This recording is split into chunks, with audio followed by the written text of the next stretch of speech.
जन उत्तराखंड बुलेटिन में सभी का स्वागत है। खबरों के सिलसिले को आगे बढ़ाएंगे, लेकिन एक नजर हेडलाइंस पर।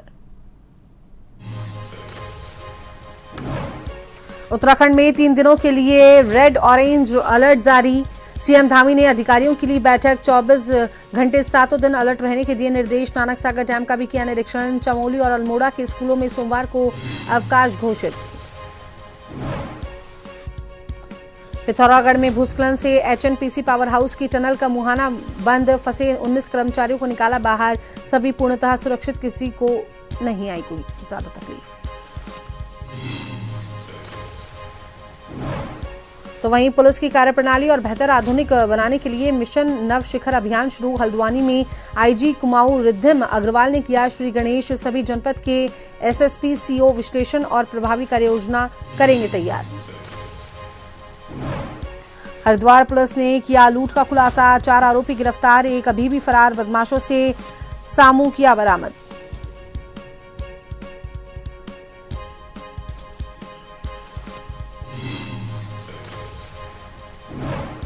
ग्राम सभा मेरठ में हर्षोल्लास के साथ मनाया नंदा अष्टमी महापर्व। मां चंडिका के मंदिर में 2 दिनों तक हुए विशेष पूजा अर्चना और अनुष्ठान। महिलाओं ने पारंपरिक वेशभूषा पहनकर किया झुमौलो लोक नृत्य।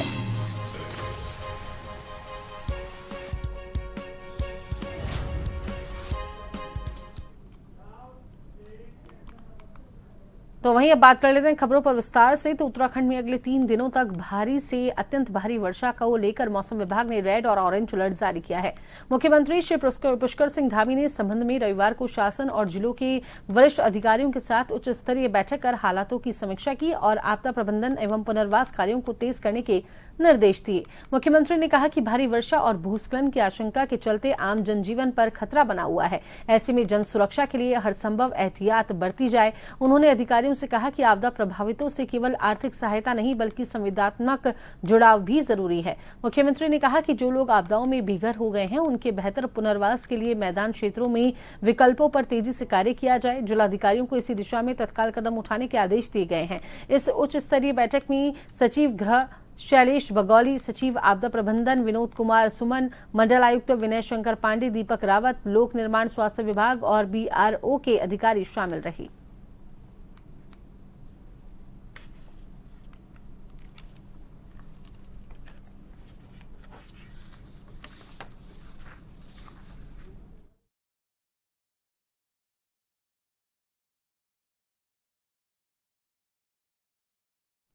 उधम सिंह नगर जिले में लगातार हो रही भारी बारिश को देखते हुए प्रशासन ने सतर्कता बढ़ा दी है। संभावित आपदा जोखिम के मद्देनजर सीएम धामी ने नानक सागर डैम का निरीक्षण किया, जहां अधिकारियों को आवश्यक दिशा निर्देश दिए। डैम के निरीक्षण के दौरान संबंधित विभागों के अधिकारी मौजूद रहे। निरीक्षण के दौरान डैम की जलस्तर स्थिति, सुरक्षा उपायों तथा संचालन प्रणाली की गहन समीक्षा की गई। अधिकारियों को निर्देशित किया गया कि जलस्तर में वृद्धि की स्थिति में समय रहते उचित निर्णय लेकर लोगों को सचेत किया जाए और निचले क्षेत्रों में अलर्ट जारी किया जाए।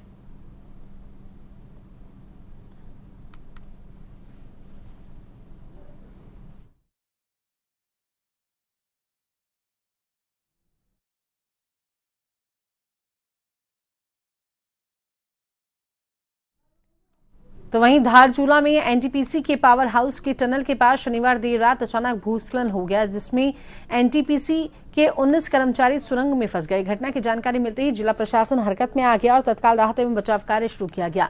जिलाधिकारी पिथौरागढ़ विनोद गोस्वामी ने जानकारी देते हुए बताया कि एसडीआरएफ और बीआरओ और प्रशासन की संयुक्त टीम ने लगातार प्रयास करते हुए सुरंग में फंसे सभी 19 कर्मचारियों को सुरक्षित बाहर निकाल लिया। उन्होंने बताया कि सभी अधिकारी एवं कर्मचारी पूर्णतः सुरक्षित हैं और किसी को कोई गंभीर चोट नहीं आई है। जिलाधिकारी ने आगे जानकारी दी कि क्षेत्र में लगातार हो रही बारिश के कारण भूस्खलन की घटनाएं बढ़ी हैं, जिस पर प्रशासन की सतत निगरानी बनी हुई है। सुरक्षा के दृष्टिगत सभी आवश्यक कदम उठाए जा रहे हैं ताकि भविष्य में इस प्रकार की घटनाओं को रोका। इस सफल रेस्क्यू ऑपरेशन से प्रशासन की तत्परता और राहत दलों के समर्पण की सराहना की जा रही है।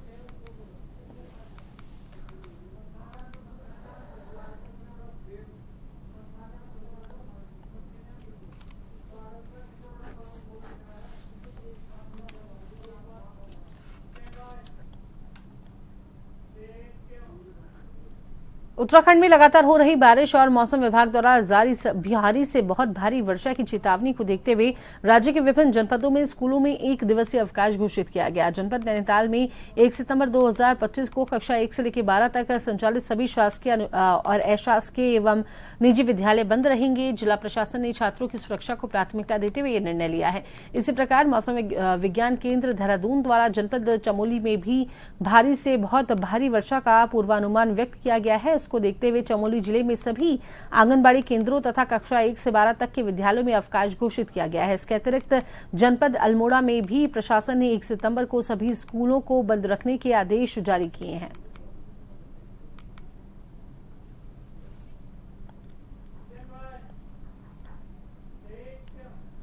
भारी बारिश के कारण डोईवाला ऋषिकेश हाईवे भानियावाला तालाब बन गया है। आपको बता दें, बरसाती नाले में भारी मात्रा में पानी आने से आमजन को भारी परेशानी हो रही है, जिसके चलते गाड़ियों का लंबा जाम देखने को मिला।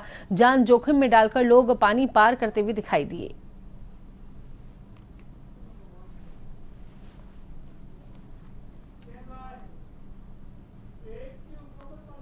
हल्द्वानी में अंतर्राष्ट्रीय स्टेडियम, रेलवे स्टेशन और गौला पुल सहित अप्रोच रोड के उदारीकरण को लेकर सांसद अजय भट्ट ने कहा कि 26 करोड़ की लागत से अकेले अंतर्राष्ट्रीय स्टेडियम की सुरक्षा के काम किए जा रहे हैं। हालांकि अभी 6 महीने और लगेंगे और इस बरसात में काफी हद तक बचाव के कार्य होने से स्टेडियम को नुकसान नहीं हुआ। इसके अलावा रेलवे स्टेशन और अप्रोच रोड को लेकर इस बरसात के बाद तेजी के साथ काम शुरू किया जाएगा।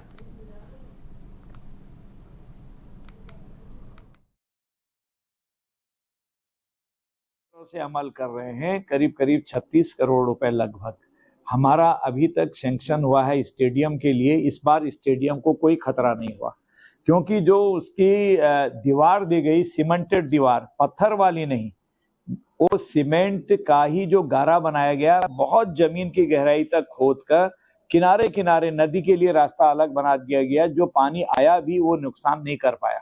अब अभी उसमें काम होना बाकी है, करीब करीब 6-7 महीना और लगेगा। ये बरसात निकलने के बाद ऊपर से भी भर दिया जाएगा। जितना बहा के ले गया था वो हमेशा के लिए हम स्टेडियम को पक्का बना रहे हैं। मैं 2-3 बार गया भी हूं और अभी अभी मैंने लिखित भी मांगा है उनसे समीक्षा। उन्होंने लिखित दिया है, वहां सिद्दकी बहन जी हैं कोई अधिकारी, एडिशनल डायरेक्टर, उन्होंने लिखित में दिया है कि कितना काम हुआ है, कैसा हुआ है, नुकसानी की क्या स्थिति है। तो ये संतोष की बात है। इस बार गोला काट नहीं पाई, काटने लायक था ही नहीं। पानी गया भी तो वो कोई खतरा नहीं कर पाया, इतना पुख्ता बंदोबस्त कर दिया। हल्द्वानी में आईजी कुमाऊं रिद्धम अग्रवाल ने पुलिस की कार्यप्रणाली और बेहतर आधुनिक बनाने के लिए मिशन नवशिखर अभियान शुरू किया है। अभियान के तहत कुमाऊं परिक्षेत्र में पुलिस की कार्यप्रणाली और व्यवस्था को और अधिक बेहतर, सुदृढ़, आधुनिक बनाए जाएंगे। इस अभियान के अंतर्गत कुमाऊं के सभी जनपद के एसएसपी, सीओ अलग अलग विषयों पर अध्ययन, विश्लेषण और प्रभावी कार्य योजना तैयार करेंगे। आईजी कुमाऊं रिद्धम अग्रवाल ने बताया कि अभियान के तहत कैंची धाम में यातायात प्रबंधन को वैज्ञानिक और तकनीक आधारित कैसे बनाया जा सकता है। सड़क हादसे रोकने के लिए ब्लैक स्पॉट की पहचान कर सुधारात्मक कदम उठाए जाएंगे।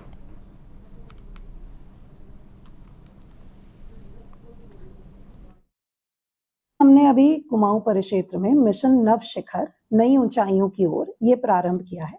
इसका मेन मकसद यही है कि जो ग्राउंड में हमारे कर्मचारी समस्याएं फील कर रहे हैं, अलग अलग इश्यूज, अलग अलग क्राइम्स को लेकर, वो हमारे तक पहुंचे, हम उसके समाधान के लिए कुछ पॉलिसीज, कुछ रेगुलेशंस बना सकें। इसीलिए हमने कुछ ऐसे टॉपिक सिलेक्ट किए जो बेसिक पुलिसिंग से संबंधित हैं, चाहे वो हमारे नैनीताल जनपद के लिए कैंची मेला की व्यवस्थाएं हो, उससे संबंधित कार्य योजना। उधम सिंह नगर को हमने सड़क दुर्घटनाओं से संबंधित एक कार्य योजना बनाने के लिए कहा है। हरिद्वार के थाना रानीपुर क्षेत्र में पिछले 26 अगस्त को शिवालिक नगर निवासी गुलबीर चौधरी के घर पर हुई लूट का खुलासा करते हुए हरिद्वार पुलिस ने लूट में शामिल 4 आरोपियों को गिरफ्तार किया है, जिनके पास से लूटा गया सभी सामान बरामद कर लिया गया है। जबकि एक आरोपी अभी पुलिस की गिरफ्त से बाहर है, जिसको पकड़ने के लिए पुलिस द्वारा लगातार दबिश दी जा रही है। आपको बता दें कि पिछले दिनों रानीपुर थाना क्षेत्र के शिवालिक नगर निवासी भेल रिटायर्ड गुलबीर चौधरी के घर पर उनके गैर मौजूदगी में उनकी बेटी मोना को तमंचे से धमकाकर लूट की घटना को अंजाम दिया गया था, जिसका आज खुलासा करते हुए हरिद्वार एसएसपी प्रमेद ढोभाल ने बताया कि लूट की घटना में शामिल 4 आरोपियों को गिरफ्तार कर लिया गया है और जबकि एक आरोपी अभी भी फरार है, जिसकी जल्द ही गिरफ्तारी कर ली जाएगी।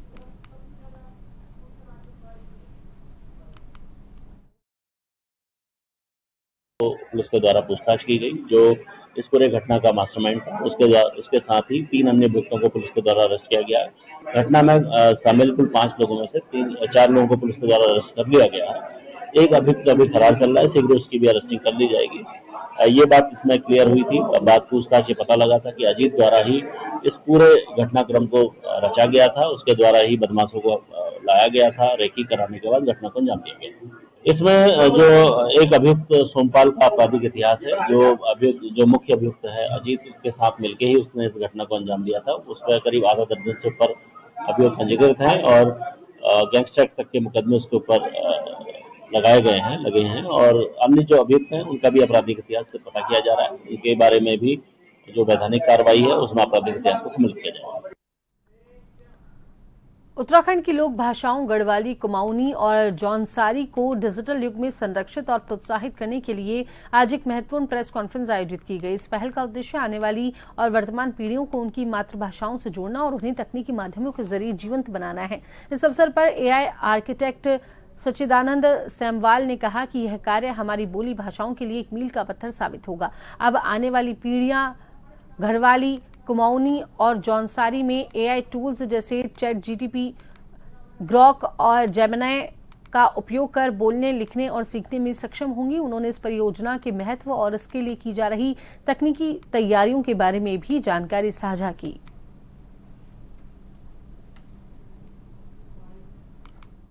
कि भाई हम लोगों को कोई अब ऐसा करना चाहिए कि हमारी आने वाली पीढ़ी किसी दादा या नाना के पास नहीं जाएगी अपनी भाषा को सीखने के लिए। वो तो टेक्नोलॉजी का युग है। टेक्नोलॉजी के युग में तो मोबाइल से ही पूछना है, ऐप से ही पूछना है, कंप्यूटर से ही पूछना है। तो जब हमारे पास इस लेवल के इंजीनियर हैं, इस और मस्तूदास साहब, भट्ट साहब जैसे एजुकेशन करने वाले लोग हैं, और फिर मार्गदर्शन अनिल रतूड़ी जी, राधा रतूड़ी जी और तमाम साहित्यविद और भाषाविद हमारे साथ हैं, तो क्यों ना हम ऐसा काम करें कि जिससे जागरों में हमारी ऐसी कोई भाषा नहीं है जो जागरों में नहीं होती है, हमारे गीतों में नहीं होती। गीत और जागरों में ही हमारी ऐसी भाषाएं हैं जो हमारे नानी दादी, हमारे परंपरागत, हमारी पीढ़ी दर पीढ़ी की भाषा को वाहन के रूप में हमारे कंठों और जागरी कंठों से, गीत कंठों, जागर गीतों के कंठों से, लोक कलाकारों के कंठों से खेत खलिहानों तक पहुंचती हुई किसी न किसी माध्यम से तक लोगों तक पहुंच रही है। तो ये काम बहुत अच्छा होने वाला है। इसलिए हमने मल्टीपल सोर्सेस आइडेंटिफाई करे हैं। तो कुछ यूनिवर्सिटीज़ हैं, गवर्नमेंट के आर्काइव हैं, लाइब्रेरीज हैं, और कुछ जागर एकेडमी में ऑलरेडी भाई साहब ने कंपाइल कर रखे हैं जौनसारी, गढ़वाली और कुमाऊनी को। तो उसको बेस लेके और आगे भी हम कुछ और जो इंस्टीट्यूट और एकेडमीज़ हैं उनसे कनेक्ट कर रहे हैं, जहाँ से ये डेटा लेंगे और इसको स्कैन करके सॉफ्ट कॉपी में कन्वर्ट करके फिर फॉर्मेट में कन्वर्ट करेंगे। तो चले, वक्त तो चला है एक छोटे से ब्रेक का।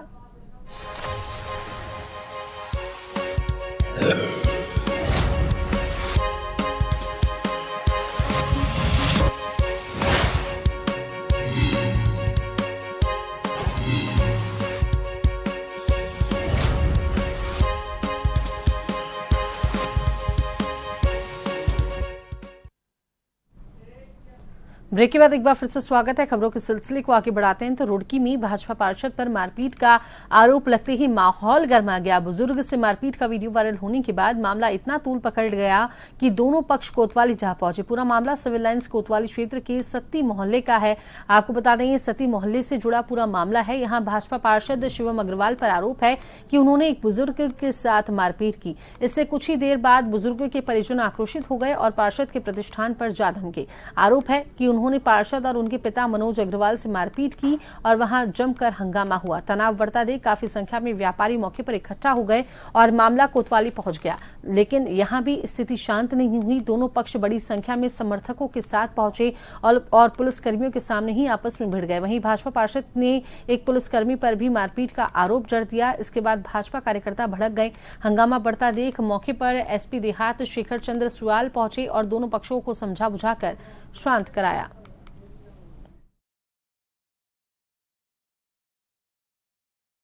देखिए, दो पड़ोसियों का झगड़ा है जो सुबह एक छोटी सी बात को लेकर झगड़ा हुआ था। आज इंस्पेक्टर कोतवाली ने उनको शाम का समय दिया था, तो बताया जा रहा है कि दिन में एक बार पुनः ये झगड़े थे और कोई इसमें दो पक्ष वाली बात नहीं, पड़ोसियों का आपस में झगड़ा है और अभी जो आप वीडियो मुझे बता रहे हैं उसके आधार पर हम पूरा प्रॉपर उसको चेक करेंगे और जो लीगल कार्रवाई बनेगी वो लीगल कार्रवाई। थाने में आके इस तरह से हरकत देखिए वही मैं बता रहा हूँ, उस वीडियो को मैंने देख लिया है, उसमें जो जिसका जहां पर गलती होगी उसके खिलाफ कार्रवाई।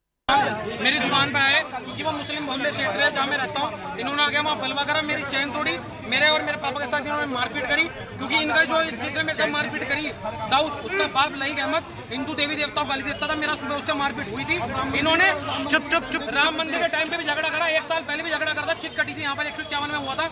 इसके अलावा वो 20 जने वहाँ पर आए, इन्होंने आते हम आते 3-4 जने, जबकि मैं 1.5 घंटे से लोकपाल परमार जो SSI है उन्हें 1.5 घंटे से फोन कर रहा था कि यहाँ पे झगड़ा करना चाहते हैं, तब भी यहाँ पुलिस नहीं भेजी गई। इन्होंने 20 जनों ने आकर मेरी दुकान पर बलवा दिखाया।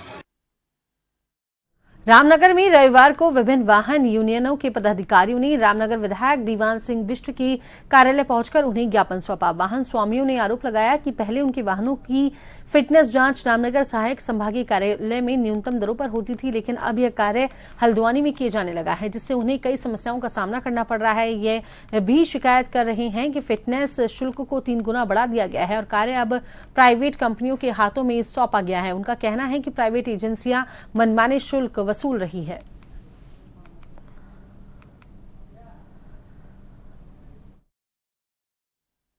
ये जानकारी आई हुई कि जो पहले यहाँ गाड़ियों की फिटनेस पहले हल्द्वानी ही होती थी, लेकिन हम लोगों के प्रयासों से, सभी के प्रयासों से रामनगर फिटनेस होनी शुरू हो गई थी, जिससे कि रामनगर में शायद धुमाकोट, विक्यासैन ये क्षेत्र भी आता है, तो वहाँ के लोगों को भी उसकी सुविधाएं मिल रही थी। लेकिन इधर कुछ पॉलिसी चेंज होने के कारण, प्राइवेट सेक्टर में फिटनेस को दे देने के कारण जो ATS की स्थापना इन्होंने की है वो रामनगर में नहीं की गई। 70 किलोमीटर यहाँ से जहाँ उन्होंने स्टेशन अपना खोला है, लगभग 70 किलोमीटर के आसपास दूरी बैठती है और आने जाने में, और जो पहले जो काम मुनासिब दामों में हो जाता उसमें अब दोगुने पैसे देने पड़ रहे हैं, जिससे लोगों को भी परेशानियां हैं। और सबसे ज़्यादा परेशानी जो हमारे ये रिक्शा हैं, टेम्पो हैं, ऐसे जो छोटे वाहन हैं, इनका भी फिटनेस वहीं होने। रुड़की के नारसन ब्लॉक के गांव उधालेड़ी के धीरेन्द्र सिंह राणा ने ग्राम प्रधान पति पर सड़क निर्माण को लेकर गंभीर आरोप लगाते हुए बताया कि सन 2023 व 24 में सड़क निर्माण कराने के नाम पर ब्लॉक के अधिकारियों के साथ मिलकर कई लाख रुपए निकाल लिए थे, जिसके बाद जब उन लोगों के द्वारा सूचना के अधिकार में सूचना मांगी गई तो हाल ही में 2 चक्रोड़ पर पत्थर डलवा दिए ताकि उन पर सड़क निर्माण कराया जा सके। पूरे मामले में धीरेन्द्र सिंह राणा व कुछ ग्रामीणों द्वारा उच्च अधिकारियों से शिकायत भी की गई, पर उनका आरोप है कि अधिकारी इस मामले में कोई संज्ञान नहीं ले रहे हैं, जिसको लेकर ब्लॉक के अधिकारी भी संदेह के घेरे में नजर आ रहे हैं।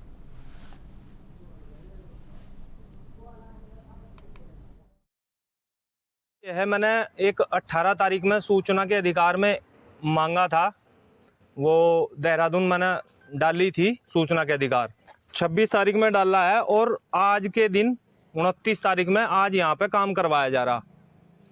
इसमें जो सड़कों का पैसा खा रखा है, इसमें 5/12/2023 5/1/2024 तक इसमें काम हो रखा है। उस टाइम पे ये दिखा रखी है कागजों में, और बनवाई ये आज जा रही है 29 तारीख में 8वें महीने में 2025 में। 2023-24 में इसका पैसा खा लिया गया। इस गांव के प्रधान है जी, प्रधान है इस गांव के रूबी, और उनके पति हैं, प्रधान पति हैं पूर्व के कांग्रेस के पूर्व राज्य मंत्री, और उसी दर्जे का, उसी पद का फायदा उठाते हुए ब्लॉक वाले जितने भी अधिकारियों के साथ मिलके वो सब ये काम करवा रहा है। यहाँ पे सारे गांव में इसी तरीके से सारी चीजें और बहुत खा रखी हैं, पाइपलाइन में, सड़कों में, सब चीजों में इसी तरीके का घोटाला है। मैं माननीय मुख्यमंत्री जी से निवेदन करता हूं कि इसमें जांच हो, निष्पक्ष जांच हो और इस पर कार्रवाई हो। मामला यह है, जो से रोड बन रही है इसका 23-24 में पैसा आ चुका और उस पर पत्थर का काम अब चालू कर रहा है। ऐसा क्या कारण? ऐसा वही प्रधान है, भ्रष्टाचारी कर रहा है अपना, और क्या करना। आपने इसकी शिकायत कहीं पे? इसकी शिकायत करी हुई पहले, उस शिकायत के बाद अब काम चालू कर रहा है कि वीडियो वगैरह सब बनकर जा चुकी, अधिकारी जांच करके ले जा चुके, तो अब कार्रवाई इस पर क्यों हो रही? प्रधान पर कार्रवाई क्यों नहीं हो रही? रास्ते पर कार्रवाई क्यों हो रही? अभी आप क्या चाहते हैं? हम प्रधान पर कार्रवाई चाहते हैं, इसकी जांच हो, प्रधान की कार्रवाई हो प्रधान पर। जब इसका पैसा निकल चुका रास्ता, उस टाइम क्यों नहीं बना, अब रास्ता क्यों बनना है? जन उत्तराखंड बुलेटिन में अभी के लिए इतना ही। बने रहिए जन टीवी के साथ। नमस्कार।